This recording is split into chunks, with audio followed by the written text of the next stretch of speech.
la première fois que nous voyons cela. C'est-à-dire que, de fait, ici, nous occupons la Sorbonne. Oh, les salauds! Le soulèvement étudiant stupéfie une république assoupie dans un rêve grandiose. Le Ludion Cohn-Bendit et ses enragés au verbe rutilant tirent d'un coup sec le tapis sous les pieds du géant. Jusqu'alors, De Gaulle a toujours dominé ses adversaires par l'imagination et l'audace. Cette fois, ce n'est plus lui qui mène le jeu. Quant à son Premier ministre, il est l'hôte de l'Afghanistan.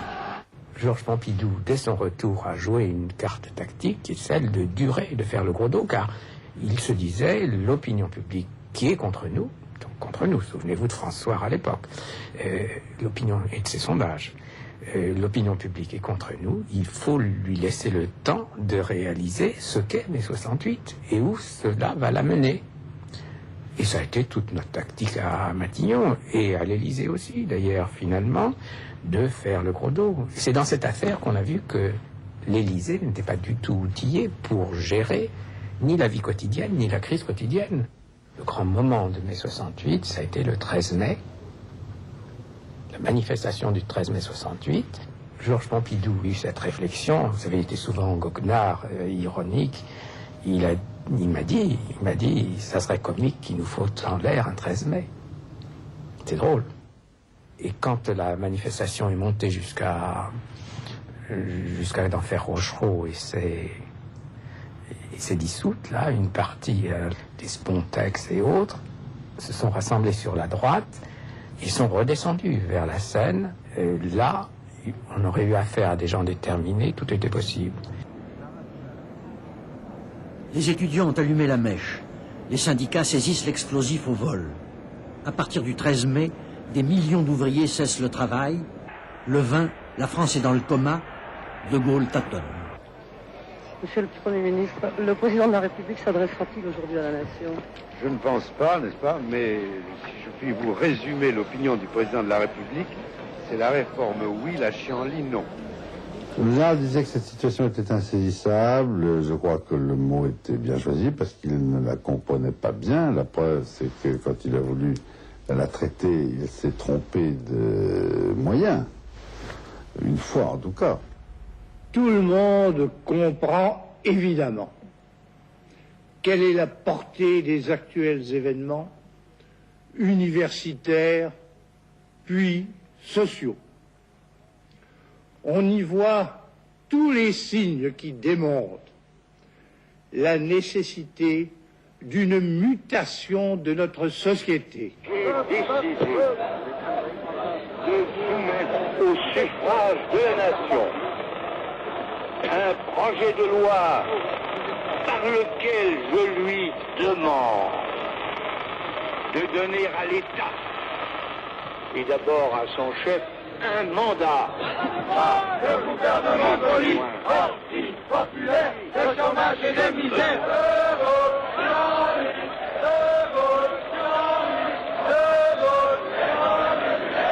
Pour la première fois, un appel de Charles de Gaulle est resté sans écho.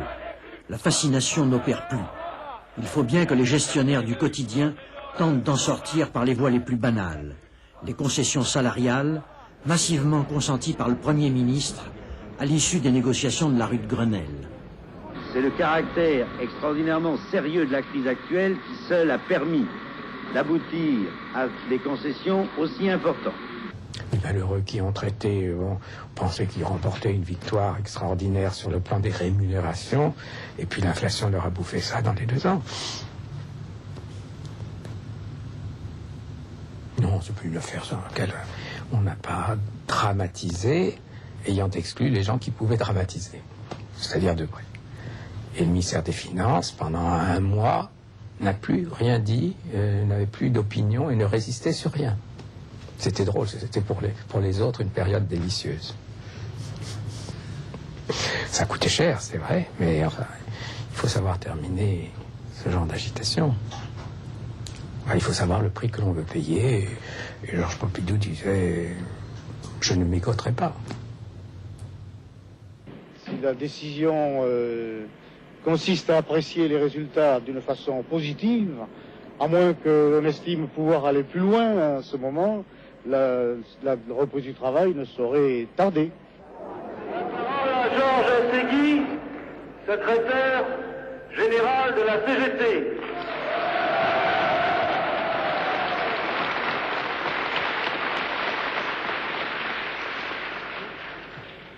Chers camarades, Quand le gouvernement nous a demandé si, au terme de ces longs travaux de discussion, nous allions lancer l'ordre de reprise du travail, nous leur avons répondu, comme nous n'avons jamais lancé à l'échelle confédérale un mot d'ordre de grève, il ne saurait être question que l'on se substitue aux travailleurs pour lancer un ordre de reprise du travail.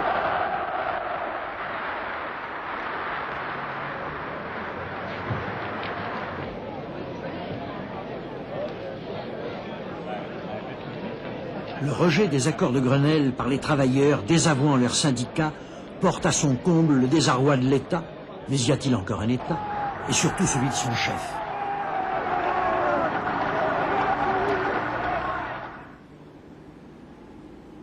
J'arrive à l'Élysée, je monte, je vois le général.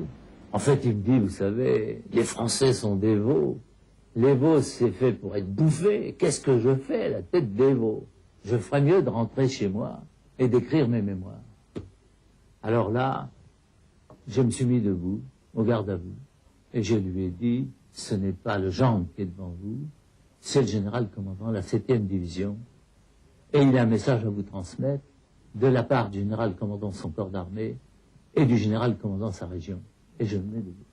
Le général se met aussi debout, et l'entretien a lieu au garde à vous. Et alors là, j'y vais carrément. Je lui déverse tout ce que j'ai envie de lui dire sur la façon dont son gouvernement s'y est pris depuis 8 jours, 10 jours, depuis notre précédent entretien à l'Élysée, etc.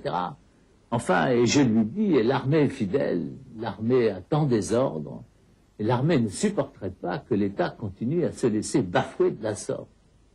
Le général vient vers moi, me donne l'accolade, et me dit, asseyez-vous.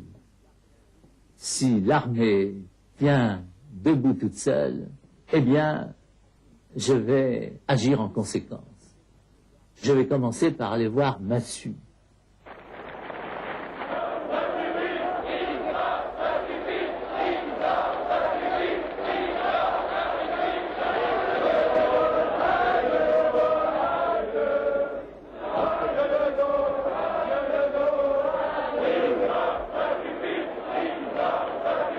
J'arrive au terrain d'hélicoptère à peu près au moment où 2 hélicoptères se posent. Alors d'un des hélicoptères sort le général et Madame de Gaulle. Il me regarde à vous, je salue.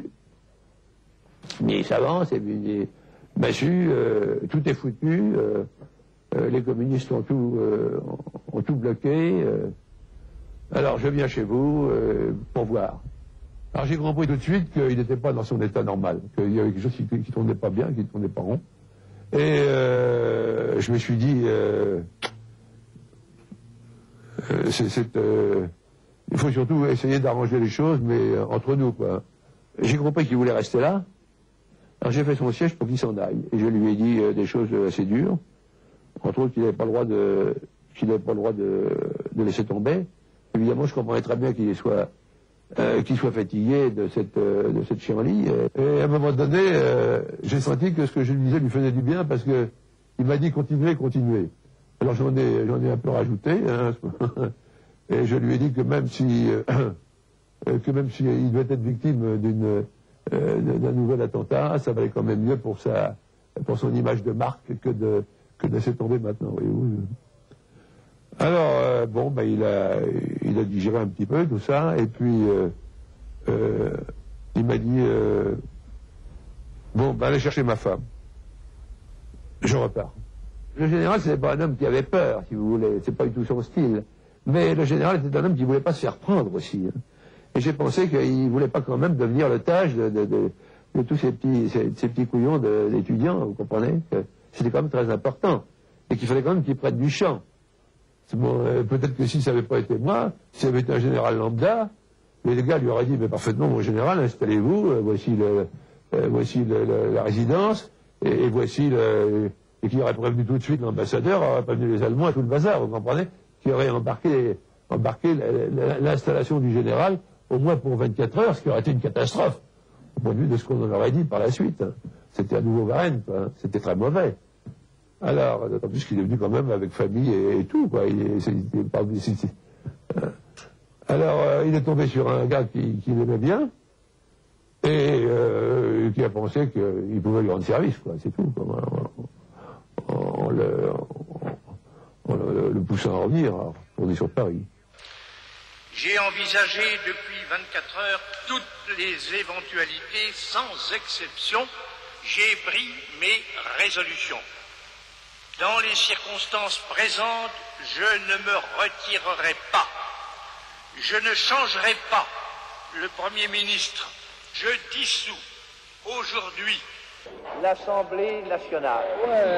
Quant aux élections législatives, elles auront lieu dans les délais prévus par la Constitution, à moins qu'on entende bâillonner le peuple français tout entier en l'empêchant de s'exprimer, en même temps qu'on l'empêche de vivre, par les mêmes moyens qu'on empêche les étudiants d'étudier, les enseignants d'enseigner, les travailleurs de travailler.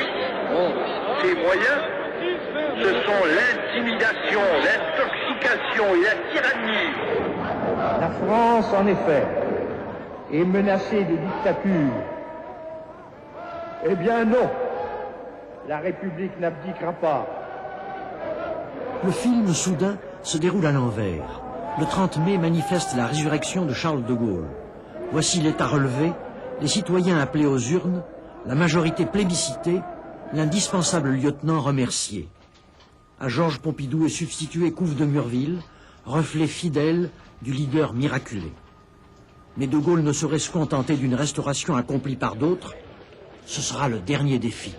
Pour lui, l'élection législative, c'était un acte de confiance dans le gouvernement, mais ce n'était pas un acte de confiance dans lui, personnellement, Charles de Gaulle, président de la République. Et il considérait qu'après ce qui s'était passé, il était impossible qu'il n'obtint pas, pour rester au pouvoir, une nouvelle marque de confiance du peuple français.